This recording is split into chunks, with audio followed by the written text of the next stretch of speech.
On est quand même sur une île où la lumière, les couleurs, la biodiversité, la biomasse est unique au monde et ça mérite d'être protégé.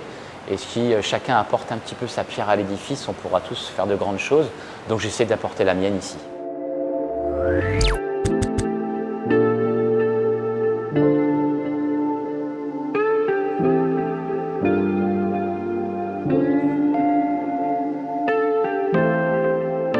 Mon métier spécifiquement consiste à assister le chercheur en biologie marine Olivier Château qui travaille ici.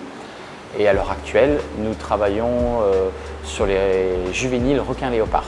On essaye de connaître leur déplacement dans le lagon.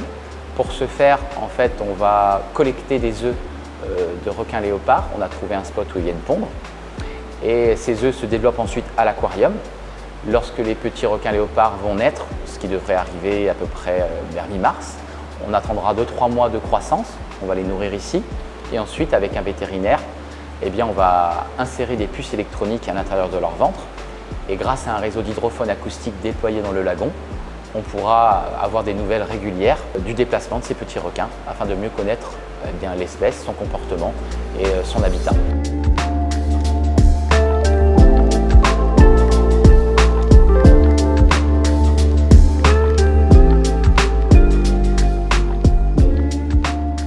Depuis tout petit, j'ai toujours été passionné par la mer. Je suis tombé très amoureux très vite du lagon calédonien. J'ai vite compris à travers les livres que ça représentait quelque chose d'assez unique sur la planète et d'exceptionnel. Et donc très rapidement, je me suis intéressé à l'étude de ce milieu et je venais déjà, dès mon plus jeune âge, visiter l'ancien aquarium. J'ai encore des photos papier de moi ici.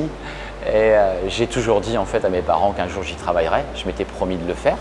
Ça m'a pris 20 ans, mais j'y suis arrivé.